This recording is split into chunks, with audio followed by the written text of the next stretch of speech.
I'm walking towards the fjord here now. Under me is Oslo Central Station, trains coming in. And in front of me I have the Barcode buildings.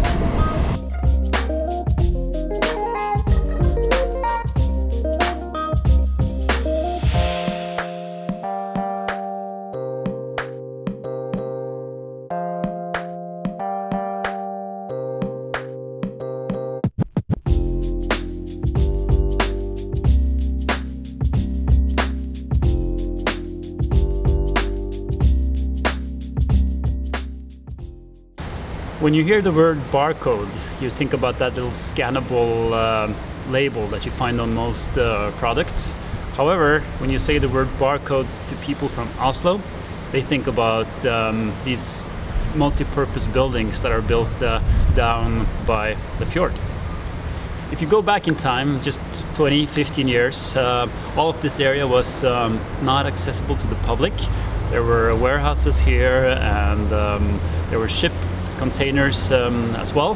And for most people that know Oslo, like me, I don't really have any recollection of this area.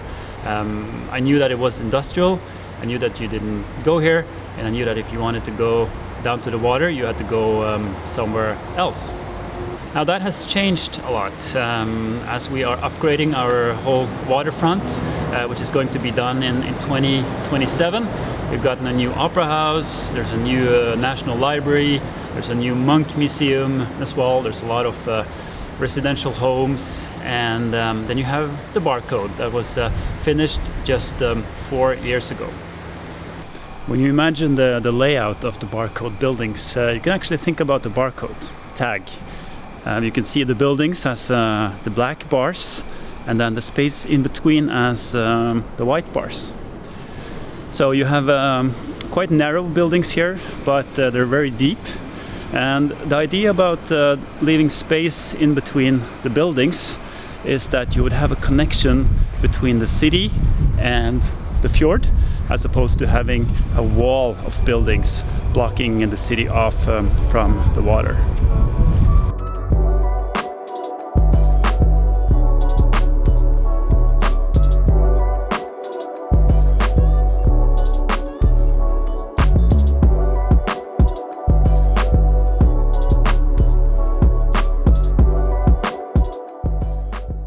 All the buildings here in the Barcode, they were designed by different architectural firms, and because of that they also have quite a distinct look. The Barcode has a total of 12 separate buildings.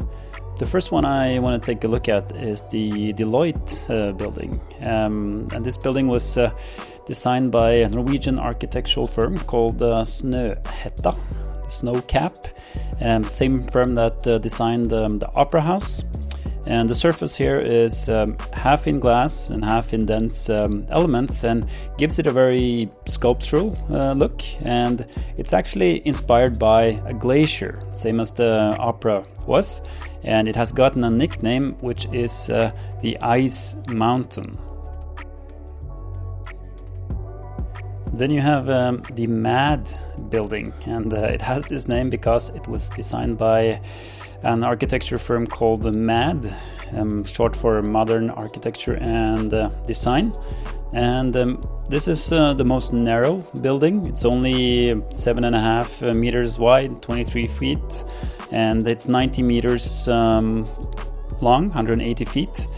It has offices and also housing, and it's a very slender apartment block. All the living rooms and the balconies are facing the southeast, so you can take advantage of natural light, and then the facade elements are movable, so you can decide how much exposure you'd like to sunlight and to the surroundings.